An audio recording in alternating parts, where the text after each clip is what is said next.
So it's Dr. Will James here. Again, going over part two of my discussion or debate with Matt Nuclear, discussing systemic racism, crime in the Black community, things like that.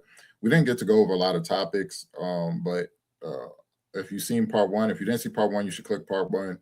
Part two, we're just going to go over. I'm going to just pick up from where we left off.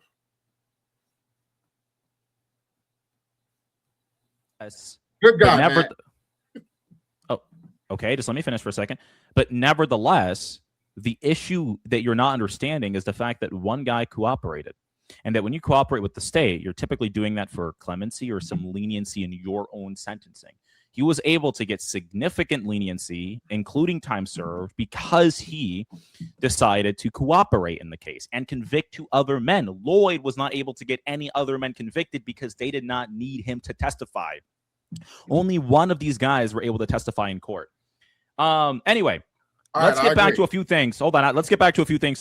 There's a lot that we can discuss, man. I really don't want us to get stuck on one thing. Yeah, we're going to reach two different conclusions on this, but I want to ask you more about. So once he agreed that the sentencing wasn't fair, let's move on. I'm saying I agree to whatever you're saying, just to move on. It's his platform. That's why in debates, they have mediators. They have scheduled topics. We didn't have any of that. How this came about, I saw a video of him with Amanda Seale, and they were discussing reparations, and they were discussing something related to crime in the Black community. So I only wanted us to focus on reparations and crime in the Black community. We didn't discuss reparations at all, and we discussed crime in the Black community, but we didn't. It's not structured, obviously, and he didn't flat out make a premise. I didn't make a premise. That's why this is not a debate. He's calling it a debate. He was talking about it like a debate before I came online or whatever, but we didn't frame this out like a debate, and we didn't talk enough prior to frame this out as a debate. And then obviously if we were going to debate, it would be on neutral grounds, neutral platform, if we're going to debate. So yeah. What you're an activist for. I think you somewhat described it to an extent. I want you to dive deeper so people, because there's always new people jumping in. What are you truly advocating for, generally speaking? I'm advocating for an end to systemic racism. That's what I'm advocating for. Okay. If you were made to be the president tomorrow, what's the first thing you change in society? First thing I would change, I would make improvements to the education system.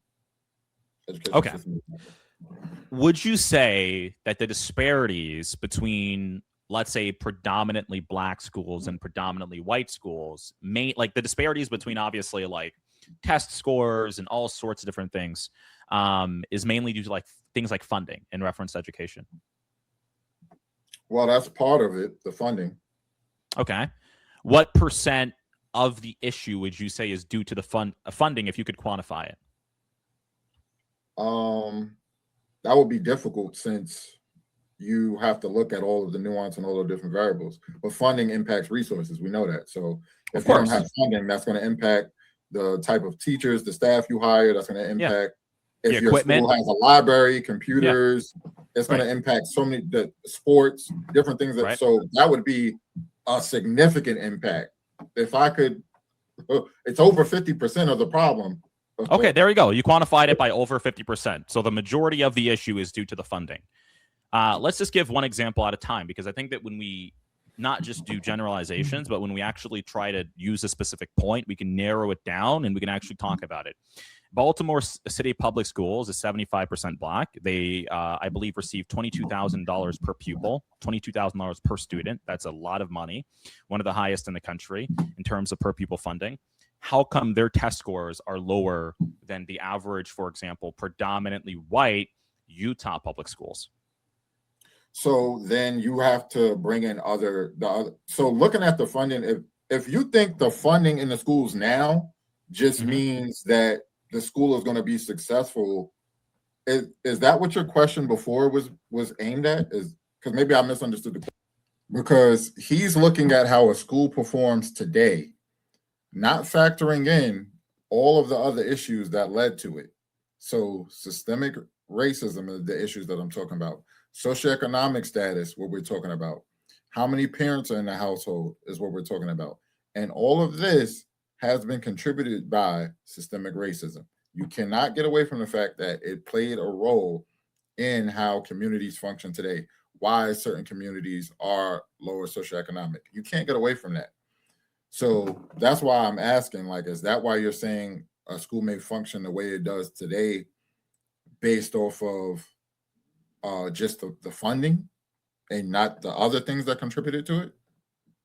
Question. No, I was trying to ask you what percent of the disparities in school performance was due to funding, and you were able to quantify it to over 50%. I mean, the majority of the issue is due to funding, not super majority, but the majority of school performance. That's not just funding. I'm not saying just funding. No, not just funding. Not just funding. No, but school performance, that's not 50% of it. That's okay. Funding is 50% of it.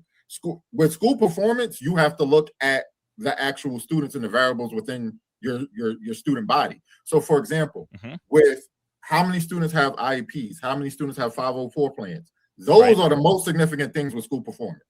The 100% would go towards that with school performance. Okay. You know what an IEP is? Yeah, individual education plan for certain kids with maybe special needs and stuff like that. You know what a 504 plan? Yeah, I'm pretty sure it's something similar to that, right? Similar, but more behavioral. Yeah, more behavioral. Yeah, people having behavioral issues. So you're saying that? So are you trying to say that drugs and things like that? Right. So, are you trying to say that Black kids are disproportionately having behavioral issues at school? No, I'm trying to say that if you look at, I said psychotropic drugs. So sometimes it's certain things that are beyond the scope. It could be cognitive issues. So you have to look at people on the spectrum and things like that. So these are obviously, if we look at IEPs and students who have learning disabilities and things of that nature within a school, that's going to impact testing and test scores. If you have more students taking a test who have a learning disability and they don't learn at the same rate as others, and they may be in special education, obviously, if that school has more of that per capita, their test scores are going to be impacted by a school that has significantly less per capita. That's what I'm saying right now. You also have to look at socioeconomic status. It's not just the funding of the school. Data shows that when students come from households with both parents, when they come from households with parents who have a higher education, all of that impacts the student's academic performance. When they are read certain words at home, their vocabulary increases. You're more likely to have that when your parents come from a higher socioeconomic status and a higher level of education. So all of these are factors that contribute to academic performance and test scores that aren't just in a school setting. Things that are going to impact testing that are the most significant things. If I have a student body where I have 0 kids on IEPs, and then I have a student body where I have 100 out of 200 on IEPs, then I'm going with the school with 0 IEPs. So you're saying the reason why Baltimore City Public Schools is doing horrible, as an educator yourself, is because of like Baltimore City Public Schools presumably having more IEPs and 504 plans? Presumably, yes. Percentage-wise per capita, I would say if the school has more IEPs and 504 plans, if you look at the data, the schools with less of those do better academically. The only issue with this sort of, I think I agree with the general statement. Like if IEP people with IEPs still take these tests, and of course they're going to impact the score and everything like that, the general performance of the school. Even LeBron James School, which is so it doesn't mean they don't take the test. They just get accommodations when they take the test. And I said this. So if a test, like for example, a Regents exam, a student with an IEP can take the exam and get 3 hours. If the exam is, the Regents are usually 3 hours in the state of New York. The person could get 4.5 hours or 5 hours or 6 hours, depending on the accommodations they get within their IEP. So it's supposed to be an equitable thing. So that's what your IEP is for. It makes an equitable accommodations and interventions for people based on what is stated in their IEP for the individual. What it states there, you put specific accommodations. They may get a test read to them. They may get a certain amount of time that they get breaks. It's different things that they get when they have this, but it's going to, the research shows usually when you have that, which is why you get the accommodation, is because you don't perform at the same level as those who don't have it. This is also known as special education, but they're trying to move away from it. So these increased when we became more inclusive. I don't know if you guys remember when I was growing up, when I was in elementary school and middle school, there were specific classes that were just like sped classes, and we all know it was like 10 people in that class, 8 to 10 people. It wasn't like it is now, where they try to be more inclusive, and you'll have kids who are considered special education, but they'll be in a room with an honor student or something like that. And we see this across the board. All teachers can speak to this. So when they do that, they have to come up with a plan to try to make it equitable for the student within the classrooms, to make sure that they learn and you accommodate them in this new environment. Heavily funded still has these sort of issues, which are predominantly Black, by the way. So what you'd have to sort of, I guess, conclude is that the reason why these Black schools are doing so horrible, even with so much funding, is because there's a disproportionate rate of people on IEP plans and 504 plans, which I don't even know if that's, I don't know if there's a study on that. Like, I don't know if there's... No, there's several variables that go into this. So, but you're saying the main reason for the school performance is the 504 and IEP plans. No, I'm saying it's your student body. Yeah, which would your student body would include the composition of the school, correct? Yes. Okay, perfect. And you're saying that the people that are affecting the average scores are the people with the IEPs and 504 plans. They are the ones bringing the score down, right? For everyone else. For everyone else, I mean, I'm saying that's a significant variable. You also how significant? How significant though? Like when we're looking at test scores between two different schools, do researchers generally, you're an educator, you should know this more than I obviously do. Do researchers generally conclude that one of the significant, not a factor, a significant factor are the kids on 504 and IEP plans? Because what percent of students enrolled in high school are on IEPs? That has to be included in the data, or it should be included in the data, because legally, legally, when a student has an IEP, that's how you determine within the scope of their IEP, they could get more time on a test. I'm sure you know this. If a student is struggling and they have an IEP, a test could be 3 hours. They get 4 hours or 5 hours or 6 hours. They get that for a reason. Some students, it could be in their IEP to get a test read to them. They're struggling with certain things test-wise. However, there's significant variables. If the school has a poor administration, where the school doesn't put system structures and procedures in place to allow students to be successful, that is significant in impacting student testing. So a lot of these schools are poorly run. A lot of these schools have poor administration. So quick research, you look it up. According to the NAEP, the nation's report card, it says students with IEPs and 504 plans are IEPs and 504 plans are significant factors when interpreting student academic performance and high-stakes testing results, but not because the plans themselves reduce achievement. Rather, they identify students who have disabilities or impairments that can substantially affect learning and test performance, which is what I said. Research consistently finds that students with disabilities on average score lower on standardized assessments than students without disabilities. However, this reflects the underlying disability and related educational needs, not the existence of an IEP or 504 plan itself, which I think we all understand that was not what was being said. Students receiving special education services under the Individuals with Disabilities Education Act consistently perform below students without disabilities on national and state assessments. For example, the National Center for Education Statistics reports that students with disabilities score substantially lower on the National Assessment of Educational Progress in reading and mathematics across grade levels. These differences have been documented for decades. So, again, that's the nation's report card. The NAEP reportcard.gov is the source. This is a fact. And he's trying to make it, I don't know what he's trying to make it, but I'm elaborating on, because it's not just that, but that the makeup of your student body, if no matter the ethnic group, the race of the students, if you take more students who have IEPs and 504 plans per capita in that school, they're going to perform lower. I've been in the schools where kids are running through the hallway, cursing, doing all types of nonsense, and it's not the student's fault. It's really the adults who run the school is their fault for not setting the systems and structures in place.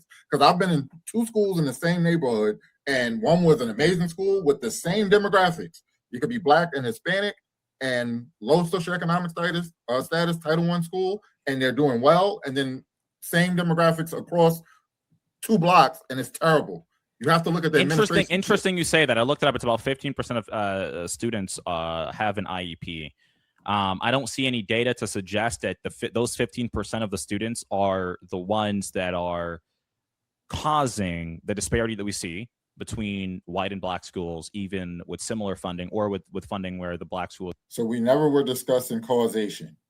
He says, if you see lower scores, what would be the main thing that you look at? And I said, if a school has IEPs and 504 plans. And then I just read a source. I just read the government source from the naep.gov website of how this is a fact. But then I also elaborated and said other things. But he's trying to push a narrative rather than rely on facts, which is why for people like him, you need a mediator. Is receiving like a lot more. It's several variables. You want me to list? Okay, what are apart from funding, because funding is obviously really, I don't think even over 50%. What are some of the other significant variables? Would you obviously said school administration, the student body, the administrators. When if the administrators were Black too, though? So being Black doesn't mean anything. Obama's Black. Okay, well that's interesting. You guys say that because people on the left always like to mention representation, right? And how other Black people will understand Black people better, right? That doesn't and know how to deal with the issue. Like, do you think that doesn't mean you know how to run a school better? Do you think that? I agree with you, but I'm saying this is an argument that is typically heard from people on the left or people that are like Black activists like yourself. I'm not on the left. Okay, where are you? I'm independent. I'm not a conservative. I'm not liberal. Okay, you're independent. Okay, yes. You're independent. So even when they're culturally in tune, what is causing these other disparities? You're just saying that these administrators are ignorant, and if so, why? Why are they ignorant? Some of them is their own bias, and they just don't know what they're doing. I can't say why. Their own. What would be their bias if they're Black too? What would be their bias? If they're Black, what would be their bias? Yeah, I want to know. Okay, well, let me play the game. Sometimes people are biased in the negative towards their own people, and it impacts them negatively. So I'm going to show you how it does this. It goes with a lack of accountability. So let's say the student's name is Johnny. Johnny, Black kid, and I'm Black, and I'm like, oh, well, I'm going to be lenient on Johnny because he's Black. So Johnny punches a kid in his face, and instead of suspending him, I'm going to say, you know what, let's give him another chance. And then he comes to school tomorrow, he punches a kid again, and I'm going to say, you know what, let's give him a chance. That's biased in the negative. You get it? So you're saying that is happening in these Black schools? I'm not saying it's happening in all schools, but I see schools where it's like they have an accountability problem here. And in some schools, that is happening. If I was in charge, I think I can agree with that. I think I can agree with that. If I was in charge, that wouldn't happen. When I was worked in a high school for 5 years. I've been a dean. I've been different positions. I don't allow that nonsense. You're going to control yourself. I don't allow excuses. I come from low socioeconomic status. Not that low. I don't want to make it seem like I was, poor. We were middle class. We were humble though. Both of my parents were maintenance workers. I've told this story. So I come from this. You're not going to be in my school causing trouble and distracting others. I'm going to hold you accountable. Your parent's going to have to come in. If your parent doesn't come in, I'm going to the house. I'm going to where you live. If you live in a shelter, I'm going there. I'm going to speak to who's in charge and who's responsible for you to get your behavior under control. A lot of times people don't want to put in the work and they don't want to do these things. They want to give kids slaps on the wrist. They curse a teacher out. We send a kid to the office. They send them back with snacks. That's a poorly run school. I agree with you. I don't have any disagreements here. I was just obviously asking you what you think the disparities are caused by, and I was just trying to make a general point that I don't even think. So it's good. We agree here. Obviously, I'm a professional in this field. I'm an educator. He's not. He says he's 19. I don't know how old he is, but he's just finishing school. So yeah. That funding accounts for maybe 30% of the disparities. That's just my point. But I mean, you bring up those other factors. How can I disagree with that? I think that's. I think accountability. Accountability is certainly a factor. Yes. But I've worked in these schools where funding is a factor. I've worked in high schools that don't have libraries. That's just crazy. How do you not have a library? Like they have no library and no computer lab. That's going to Okay. impact everything. Let me ask you, since you're an educator, I think you should know this. What mainly affects district funding? The community that you're in. That's going to affect the funding. Well, property taxes, right? Yeah. Higher socioeconomic communities get higher funding. Okay. So you're telling me that if properties, hold on, if you're telling me that low demand areas with depreciating property rates are going to obviously receive less funding. Do you agree with that general sentiment? Yes. Okay. So when we have places like the south side of Chicago, would you say the south side of Chicago has? Hold on for a second. I want to follow this through. I want to throw in. Come on, man. I just want to follow this logic through for a second. Impacts it, because when you have students that have certain conditions and certain things like IEPs, you get more funding for that kid. I agree with IEP sure gives more funding than a kid without an IEP. Do you know that? Yes, of course. Okay. So now you can. Okay, continue. perfect. Okay. So he didn't want to let me add in that information when he's talking to a doctor in education. He doesn't want to listen and learn, and I'm just trying to throw it in because if he says, "Oh well, this school and the Black community gets more funding than this school from a higher socioeconomic community," so how can that be true? And then you name a school where it's like 50% of the kids have IEPs in comparison to a school that has 10% of school students have IEPs, and that's just not fair. So I threw that in before he said something like that. Perfect. And so would you say that in the south side of Chicago, funding there is low or high? I don't know the south side of Chicago. I'm not from Chicago. I don't okay. know. Okay, well, south side of Chicago is not known for being rich or wealthy. So I'm going to assume that it's pretty low there. What else happens in the south side of Chicago, right? Well, carjackings, teen takeovers, robberies, murder, gang violence, sectarian sort of crime. And so if property taxes and asset values within an area like that in businesses, all of those different things that give the local government money to pay for those schools, if those things don't exist, of course, this funding is going to be less. And so don't you think that trying to get people in these communities to stop doing all of this crime would help with funding as well? Because if I refuse to open up a business in the south side of Chicago because King Von, who's dead now, by the way, would rob me or rob my business, right? If the people from O'Block may rob my business, I'm not going to open up the store. And if I don't open up the store, then people aren't receiving food from the store. And if that's the case, people are also not being employed here. And if that's the case, people are going to be poor. And on top of that, I'm not going to be giving any taxes from my business because my business won't exist to the local government that would then fund the school. And this goes on and on with all sorts of different businesses and properties and so on. So don't you think trying to get all of these people in the south side of Chicago to tone down the crime would help a lot with funding too? Yeah, we should get these communities. All those a key factor, a key variable with crime is low socioeconomic status. Whether you're Black, white, Asian, Native American, a key aspect of crime is low socioeconomic status. We agree? I agree that it's a key aspect of crime, but I think that it's overstated and it's sort of overused. And the reason why I say this is because I saw a study that was done, and it was actually quite concerning, where it said that the top 1% of Black families, let's say with a household income of over $1 million, if they have a son, that son is just as likely to be incarcerated, right, as a white household of an income of $30,000 or $35,000. Sorry, if that white household were to have a son, that son would be just as likely to be incarcerated as the Black son. And so I think that's concerning too. What study is that? I can bring it up. Give me a second. It was post. So it's always important to ask what source. So just like he was trying to play the game and ask what source, and I have no problem reading from sources and different sources, credible sources. Take the time to find credible sources to support your stance. But even when he reads the source, he's going to say the source that he picks, notice, it's going to say due to racial disparities. So even the source that he picks, and I'm going to thank him for it, the source that he picks, the source that Matt Nuclear picks, is going to point out racial disparities. So even in a Black person in the top percentile where they come from, a high socioeconomic status, a white person from lower socioeconomic status is less likely to be incarcerated due to racial disparities. That's what the source he picked is going to say. So hold on, just 1 second. Let me cite it.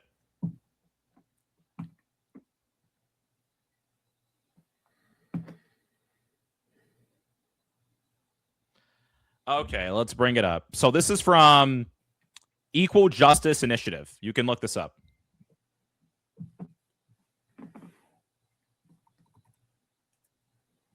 And there's also another source here mentioning the same thing. The Washington Post also posted it, by the way. Poor white kids are less. Well, this is what it says here. Yeah.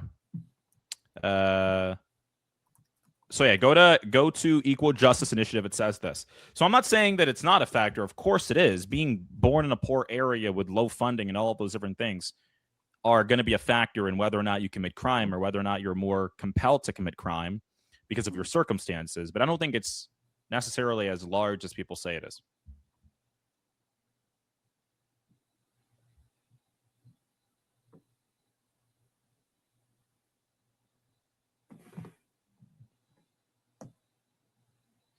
Yeah, Prison Policy Initiative.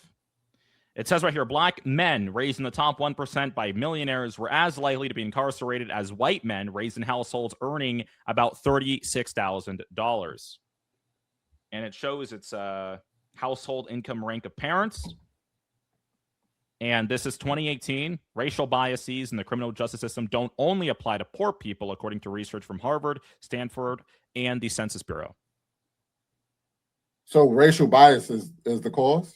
Because you said it says racial bias. Well, yeah, it says biases, right? And so it's not just socioeconomic status, but I think this is a really big gap. A big gap. $1 million household compared to $36,000. So you're saying racial biases even impact the wealthy black people? No, that's what their conclusion is. It's not just obviously socioeconomic status, obviously, that there's also a racial biases component. I don't necessarily think so. I think that when someone I'm glad you brought that up. Thank you. Hold on. Yeah, I'm saying that. Well, the gap is still pretty pronounced, right? I think that when people say it's just so even by his own source, he cut himself, as we would say, us Israelites would say, he cut himself by bringing up a source of a study that shows racial disparities impact black people regardless of their race. As it pertains to incarceration, even the wealthier black people can escape racial discrimination, racial biases, and they get more likely to get sentenced than white people from less affluent backgrounds, according to his own source. Okay, he pulled that from Equal Justice Initiative, #racial bias. Okay, and it discusses this. Data shows affluent black kids are more likely to be incarcerated than poor white kids. All right, and he said 2018. That's him. He pulled the source. Thank you, because I'm going to use this moving forward. Socioeconomic status, $1 million to $36,000 is a pretty big gap, right? And so if you're just as likely, if not more likely, to be incarcerated than a guy that poor, then what else is going on there, right? What else is going on? Well, you may say racial biased. No, I don't think that the guy that was born in the top 1%. No, I'm saying this is what they're basically saying, that these are the other variables which we think may be making the difference, basically, is what they're saying. My perspective is I don't buy it. Yeah, my perspective is I don't buy it. I don't buy that. So you're saying you don't agree with the source? Okay, you're not understanding what I'm saying. You have to try to just comprehend it. No, try to slow down. So here goes the ad hominem sort of he's trying to play me like I'm slow, like I don't understand. You pull the source to try to say that, oh, socioeconomic status is a correlation to crime. That's what I said. And he said, yeah, but there's also a study like black people commit more crime even when they have money. They commit more crime than white people who don't have money, is what he tried to prove. And then the source he pulled was saying that it's due to racial biases that those black people, even from affluent backgrounds, get sentenced more harshly or more likely or almost equally to be incarcerated to white people who are significantly who have significantly lower economic status. So now he's trying to run from that, and he's trying to say, oh, you got to listen and all this stuff. I'm like, you just read that. Like, come on, man, just be honest. Comprehend it for a second. Your source said racial biases, correct? Okay. So this source is saying that top 1%, if they have a black son, just as likely to be incarcerated as the poorest white families. Okay. And their conclusion is that it's obviously not just socioeconomic status, or that's not even like really one of the largest factors, like you mentioned, right? They believe that racial biases may play a factor. I don't have to agree with every single proposition within a study, right? But I think that this key point sort of removes the severity of socioeconomic status that people try to act like there exists. But how does it remove the factor of socioeconomic status not being the key factor of crime, when across studies we know socioeconomic status contributes to crime? You are more likely to commit robbery, theft, do drugs, all of those things when you come from poverty, a household of $15,000 than someone who comes from a household of $1 million. We just know as you go up the ladder, crime decreases. He's trying to say that he thinks that's not true, but then at the same time, the source that he's using to try to debunk that says that that's because of racial biases, which also shoots him in the foot. But he ignores that part of the research. How can you do that? Like, that's like a form of cognitive dissonance. You're not saying consistent, even with your source. Like, so your source is either credible or not credible. The findings was racial biases. So they eliminate socioeconomic status to look at race, to look at racial biases. You cut yourself, Matt. in terms of the racial biases, walk me I'm through reading this. It says that racial biases. Right. Walk me through this. Yeah. So yeah, we agree. That's a good source. Thank you. No. Walk me through this. What would cause a kid from the top 1% to be incarcerated just as likely, on average, than a poor white kid? Systemic racism. Really? Yeah. What's systemic racism? You walk me through it. What's systemic racism? What's systemic? So this is your source. The source is saying systemic racism. The source is saying racial biases. You pulled the source, and then you're going to say what systemic racism?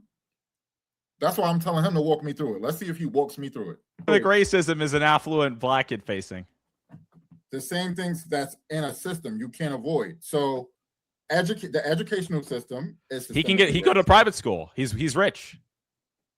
All right, if he goes to a private school. But he can also go to a predominant he can go to a historically black college, HBCU, right? First of all, I'm talking about K through 12.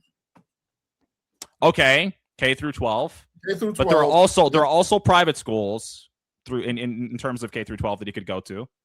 What's stopping him from going to one? Could go to. Not all rich kids go to private school. Okay, that's the parents' decision. But nevertheless, you're telling me that him going through K through 12, I would believe, because his family is wealthy, I would assume that the school has good funding. And if it doesn't, and his family has the money, they would send him to a school that does have good funding. Good funding. So he's asking questions. He's not walking me through it. The source he pulls, he's not walking me through it. And I'm letting him do this. Funding doesn't stop systemic racism in the educational system. And within the school, he's facing systemic racism. Okay, there's always something. Okay, continue on. Yes. There's always something. So yeah, the curriculum is systemically racism. It's predominantly Eurocentric, and it's told from a Eurocentric lens that is detrimental to black kids. So for example, in 2015, it was discovered that McGraw-Hill textbooks was conveying the transatlantic slave trade as a great migration. Do you see how that's detrimental? Yeah, let's just talk about this for a second. You're saying Eurocentric. No. I went through K through 12. I'm not that old. I'm 19. You didn't answer the question. 18 years old. And you got to answer it was a great migration. It was obviously still slavery, but it was a great migration. What? But slavery was a migration? Yeah, people migrated. Are you saying it's false? No, define migration. People moving from one area to another. So if if you kidnap someone, they migrated? If you kidnap, I'm not saying it's a good thing or justifying it. If you kidnap someone in North America and you brought them over to South America, or a bunch of people, yeah, there was a migration including. It would just be called an involuntary migration, but it'd still be a migration. But nevertheless, hold on. Stop for a second. Let me give you my example. You've given me a single You've given me a few anecdotes. Okay, you have. So he talked about being disingenuous, and then he's going to say, saying that the transatlantic slave trade was a great migration is like, there's nothing wrong with that. And he brought up being like, oh, we're going to be serious and not be disingenuous. This is what I'm saying. When I give you a fact and I say McGraw-Hill textbooks that were disseminated across America describe the transatlantic slave trade as simply a great migration, and you think that that's accurate to say. And then he threw in a word, involuntary migration. I didn't say involuntary. So this is what we talk about with disingenuous. And I'm telling him he's being disingenuous. You have to let me get in here for a second. You've given me a few anecdotes. Let me also respond with my anecdote. I didn't give you an anecdote. I gave you a fact. I'm saying generally in this conversation, Generally in this conversation, well, we can talk about Hannah Nicole Jones and the 1619 nonsense, right? In a second, but just hold on and let's finish up this conversation. I'm talking about the anecdotes you've been giving me throughout the conversation because you've been telling me a lot about you. I haven't given him a lot of anecdotes. The anecdotes that I provided him throughout this, y'all can let me know. The anecdotes that I gave him throughout our discussion were the ones that he asked for. And as an educator and what you've done and stuff like that, okay?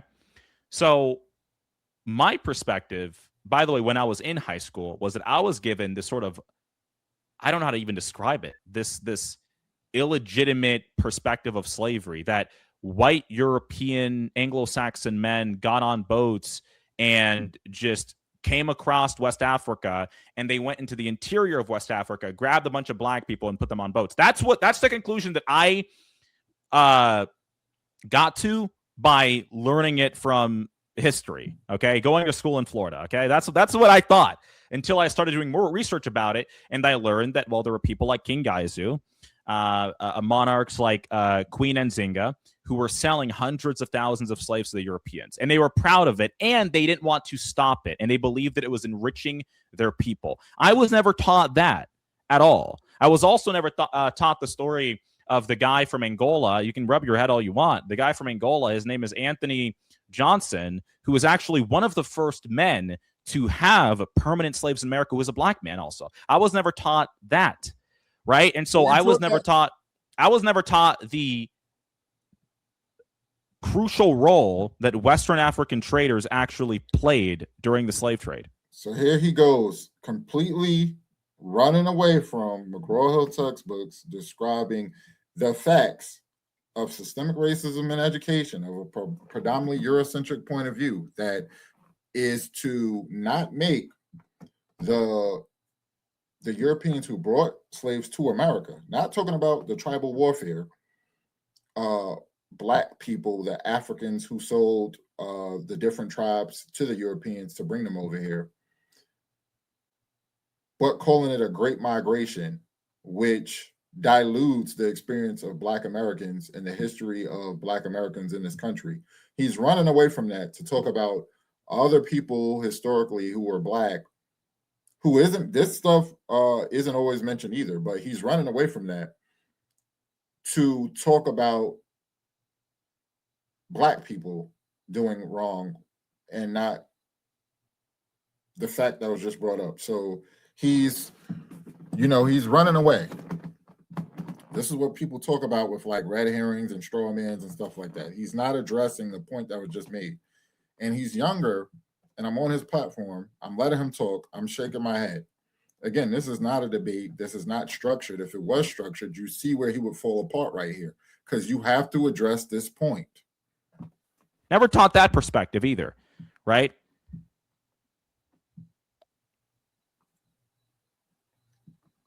Are you finished? Because you didn't answer my question. It's funny how you can keep rubbing your head all you want. This is not going to change the thing. I already answered your question. Yes, it was a migration. Involuntary migrations or still migrations. No, all right. So, but the McGraw-Hill textbooks, first of all, calling the migration along is crazy and wrong, incorrect. Why? Why? They didn't. Listen, they didn't say involuntary migration. They called it a great migration in McGraw-Hill textbooks. Do you say that? Would you agree that that is disingenuous? And was it a great migration? Yeah, I think so, man. I think going from zero black people in North America to over 40 million now is a pretty decent migration that has happened. So you The don't see Trans-Saharan it. slave trade was So also a migration. let me make sure I'm getting this question correct. Many migrations came through You don't conquest and see slavery. You don't see it as detrimental to Black youth to learn about the transatlantic slave trade as simply a great migration. I'm not saying as simply a great migration. I'm not saying it was simply a great migration. You always have to have phrases and texts for certain things, obviously. I think that the majority, I'm around Black people all the time. I think that the majority of the of Black people that I know, the way that they perceive slavery or that I've talked to, is they view it not from that Eurocentric Great Migration lens. They view it from the typical lens that we You couldn't even answer that question. Here, right? It was that Europeans, evil, came there, stole us, took us from our kingdoms, brought us to North America, enslaved us for hundreds of years. That's the typical thing you get. And so even if that case is exactly how you're saying it is, even if that's true, that would seem like an anecdote to the general perspective, because the majority of people that you're around, you're an educator. You know how Black people actually view slavery. They don't just view it as just a simple great migration. That's it. You know how they actually view it, right? No, sure. I don't know how every Black person views it, because you clearly on a general sense. But you would agree, if in the textbook it says that it was a migration, it doesn't throw in the fact that these people were brought over here involuntary and whips and chains, and they were defecating, menstrual cycle, urination, all on each other, many of them dying on their way over here. If it doesn't include that information, you would agree that that is detrimental, correct? Well, I think, I want to be historically accurate, which leftists hardly ever want to do. I would want to include all of that information. So we had to beat around the bush to get to this point. He knew that this was the point and tried to say that, oh, well, it was a great migration. The people did change from one place to another. So that was great.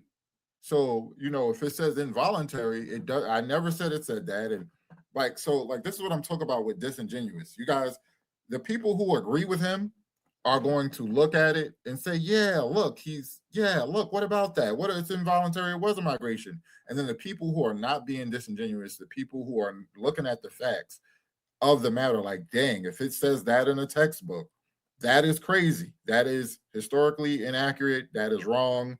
That is not the way to describe that. Because if it were your people who were brought over here that way or transferred somewhere that way, or if we're talking about the Barbary slave trade or something like that, then you wouldn't save that. I'll just say, oh, that was a great migration, because they love bringing up the Barbary slave trade with the white slaves who were stolen predominantly by the Barbary pirates. So if you bring that up, it was just a great migration. Oh my God, how could you describe it that way? He finally admits, be historically accurate. Thank you. Textbooks in America on a large scale, not just McGraw-Hill, several examples.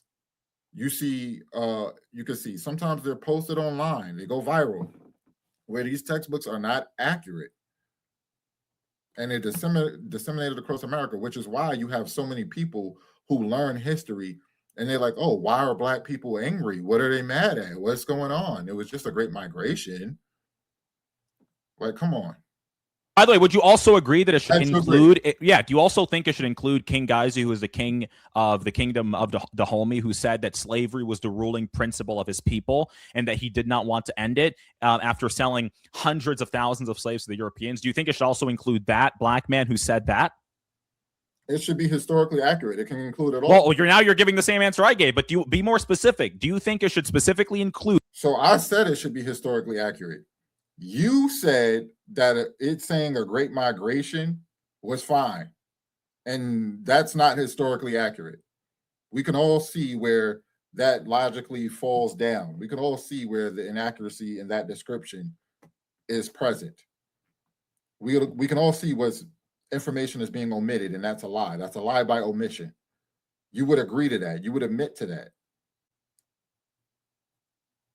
So no one had to twist my arm. That's the difference. I had to twist your arm to get you to say we should be historically accurate. As soon as you asked me, I said it. That Queen Nzinga, who was an Angolan monarch, sold hundreds of thousands of slaves to the Portuguese and to the Dutch. Do you think it should also include that in there? Yeah, sure. Okay, perfect. So it took both parties to participate in it. It wasn't just bad Europeans, right? It took both parties to participate in it. We agree. We want all the context in there, including I do want all the context including the participation of Western African monarchs who are enriching themselves. By the way, do you know that the British had to set up the British Squadron? They didn't want to the Black African monarchs did not want to end slavery. He said it was the ruling principle of his people. The British had to literally patrol. Right now, he's just talking about something else and getting away from McGraw-Hill textbooks, American education system. Notice this, and I'm just listening to him. And then when you say, this is why we need mediators for people like him. When you start talking, he's like, hey, calm down. Try to make it seem like it's you. But you're running away from the topic. The coast of Western Sub-Saharan Africa to prevent Black people from being taken by the Portuguese or the Spanish who had yet to actually end slavery. They were the ones to end it. The African monarchs never wanted to stop it. They loved it. They were enriching themselves and making money from it. All right, that's, you can talk about that. We can talk about the tribal warfare. Add all that, by the way, add all that context in there too, right? Yeah, let's talk about the tribal warfare. Talk about the tribal warfare in Africa so that people don't get it misconstrued. People be like, oh, well, your people sold your people. First of all, when it's tribal warfare and you look at yourself differently, and there's thousands of different tribes and ethnical groups within the continent of Africa, where you got Igbo and you got people who are Nigerian and different. It's 52 countries. It's different ethnic. Yeah, different ethnic groups. Yeah, so Africa is one of the most diverse ethnic places. If you're going at war with someone and then I take you as a war captive and I sell you off, I don't look at you as my people. So that's totally fine. But when what they're talking about is, by the way, you do this just really quickly.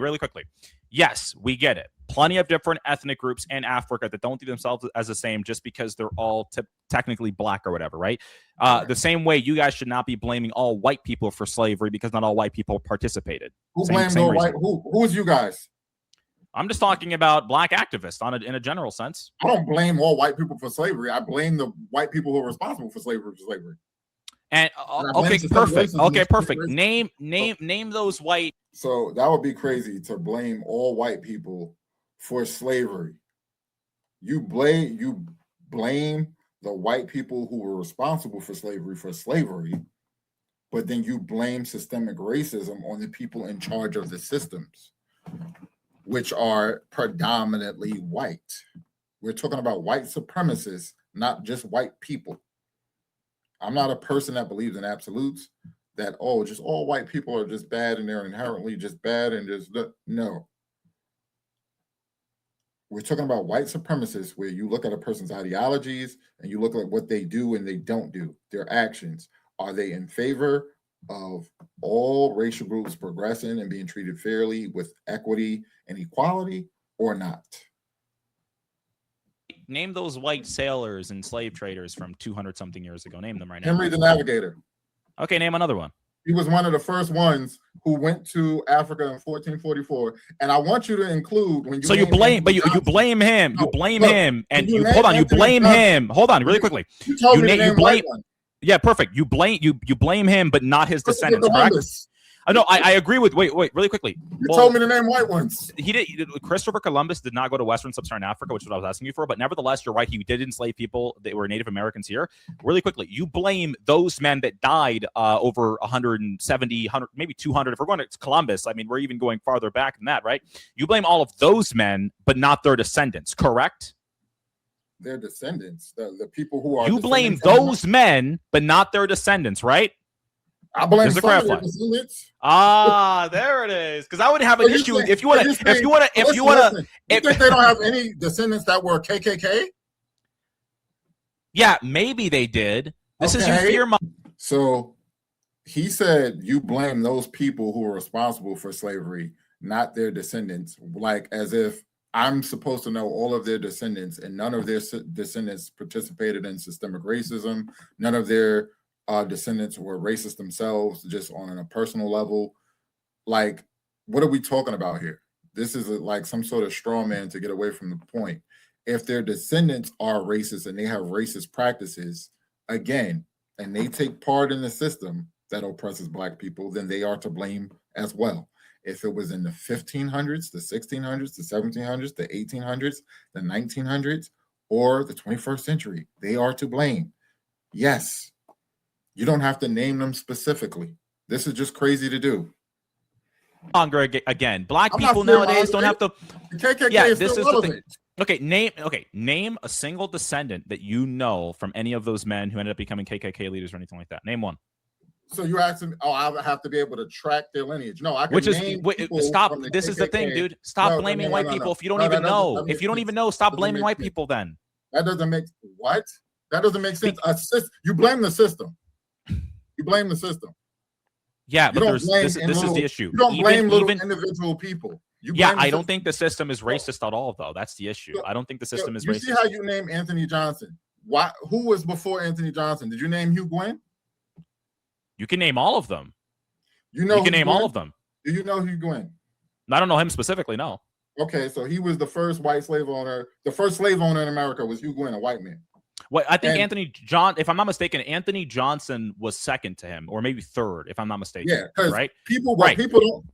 What people don't tell is that Anthony Johnson, who came over, his name was Anton. He was an indentured servant when he came over here. Yes, and eventually he was able to be free because during the time, Black people were not necessarily property or slaves for life. He ended up obviously getting himself to a higher socioeconomic status, and he also had servants himself. And one of his servants tried to run away, and he was able to get a court to make his servant servant for life, which is basically like the story of him having a slave. Right? I know the story. Right. Yeah. So we agree that Hugh Gwynn was a slave owner before him. So a lot of people like to bring up, and they lie. This is what they'll talk about, knowing history, and textbooks and things like that, getting it right and not omitting this information. That because a lot of people say, the first slave owner in America was a Black guy named Anthony Johnson. No, he wasn't. Hugh Gwynn was before him, and Anthony Johnson wasn't even free himself when he came over here. So that doesn't even make sense. He came over here as an indentured servant, and he could have or could not have worked off his time. He worked off his time.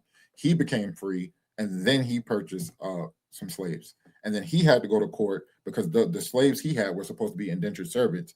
They were indentured servants. He had three of them. Two of them worked off their time. They were able to go. He went to court for one, and then that guy was his slave, ruled to be his property for life. So Hugh Gwynn was before him. He's a white guy. He was a slave owner before Anthony Johnson. So Hugh Gwynn was before him, he did a similar thing where he was able to keep his slave for life. So he was before him. So that's a lot of times I get in debates with people and they be like, well, did you know the first slave owner in America was Black? And they bring up Anthony Johnson. I didn't say first. I said one of the first. No, I know you said, I'm not talking about you. That's why I said people. They need to know true history, know the truth about Hugh Gwynn so that they don't say things like that. I want to deal with the facts and the truth. Okay. So like when I say the curriculum and I bring up the case of McGraw-Hill textbooks, McGraw-Hill, McGraw-Hill textbooks, which are distributed across America, and they're not the only company, but they have this false narrative that is detrimental to describing something very important as the transatlantic slave trade is going to impact the brain of people. It's going to impact the way Black kids view themselves. That's why totally fine. I don't want them to view themselves as victims. And if we're going to talk, we can talk about victims. The 1619 Project from the New York Times, Hannah Nicole Jones. Hold on, victims. Yeah, I actually don't want Black kids to grow up just saying, "Oh man, my ancestors were slaves." So he doesn't mind history being either not taught or being taught incorrectly because he doesn't want Black kids to view themselves as victims. So do you see how detrimental this is? But this is his point of view. If you tell them about slavery, where how unfairly and cruelly their ancestors were treated, they'll view themselves as victims is what he thinks. But this is why I'm going to raise my book up here and I'm going to say, teach them both. It's about balance. You need a curriculum that's balanced. You teach them about the greatness of Black people and not just the oppression of Black people. That's why I said my book talks to them about the systemic oppression of Black people and the contributions and success of Black people. You need balance. That way they won't view themselves as just a victim. They can see how great they are. And they were brought here. It's like, yeah, they can know that as a fact of history, but I don't want them to hold that against themselves or their people for the rest of their lives. Because guess what? Hold on, brother, for a second. I don't want them to hold. Yeah, he's showing his book. Guys, make sure you guys read his book, all right? I don't want them to view themselves like that for their entire life because guess what? The Armenians went through a genocide and they have a country today, right? The Jews went through a genocide and they have a country today, right? There was a trans-Saharan slave trade. there were so many ethnic conflicts within Africa. All sorts of different people went through slavery and genocide and all of those things. It doesn't mean you have to be a perpetual victim. I'm not saying you want them to be perpetual victims, and I don't want them to see themselves as perpetual victims, which is why I condemn things like the 1619 Project. Are you familiar with it? Matt, why did you just say? Do you know about the 1619 Project? No, you just said, see, hold on. I want to say you can't admit when you don't know something. That's crazy. You just said Jewish people have a country. The Balfour Act gave them a country. They were giving a country. That's actually false. It's not. By the way, the Balfour. This is where you're not going to trump me. So it was the Balfour Declaration. Hold on, brother. Hold on, brother. Hold on, brother. Hold on, brother. Hold on. Let me answer. That's wait. What year? Hold on. What year was the Balfour Declaration? 1948. No, 1917. So you were just wrong there. The Balfour Act. Let's look it up. There was never a Balfour Act. You're talking about the Balfour Declaration of 1917, which was written by Arthur Balfour, representing the British government, and it was a letter to Lord Lionel Rothschild, representing the World Zionist Organization. That's what you're talking about. And it was not an act. It was not even a legally binding document up until the League of Nations mandate for Palestine, I believe in 1922. The Balfour Declaration basically said that the British government supported a Jewish national home in that territory. That's what it said. But it never directly gave it to them. If you want to go over to like the history of Israel, I'm going to destroy you on that, sir, with all the respect. So the Balfour Act started in 1917, right? This is when it was written, as he stated. Okay. But in 1947, the United Nations Parsons Plan was Resolution 181. The UN proposed dividing mandatory Palestine into separate Jewish and Arab states, with Jerusalem under international administration. Jewish leaders accepted the plan. Many Arab leaders rejected it. So this is part of the Balfour Declaration. You have 1917. The timeline is 1917, the Balfour Declaration. Britain announced support for a Jewish national home in Palestine.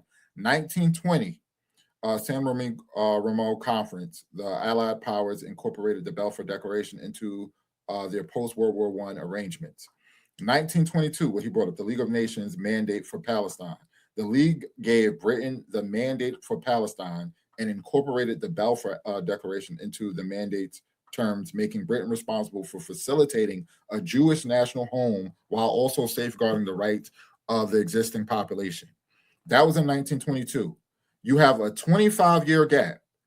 In 1947, the United States Parsons Plan, Resolution 181, the UN proposed dividing mandatory Palestine into separate Jewish and Arab states, with Jerusalem under international administration. Jewish leaders accepted the plan. Many Arab leaders rejected it. The plan itself was a recommendation and was not fully implemented because war followed. Okay. In May 14th, 1948, and this is what I'm going to say, Declaration of the State of Israel. Jewish leaders declared the establishment of the State of Israel as the British mandate ended. Neighboring Arab states invaded the next day, beginning the 1948 Arab-Israeli War. So it may not be historically accurate to say, some sources to say that the Balfour Declaration gave Israel the country. The Balfour Declaration was Britain's 1917 declaration of support for establishing a Jewish national home in Palestine. It became an important political and diplomatic milestone that contributed to the later establishment of the State of Israel in 1948, following World War II, but it did not itself create Israel or transfer sovereignty over Palestine. So maybe that could be more historically accurate to say, but he knows what I'm saying. He knows what I was saying here. Back.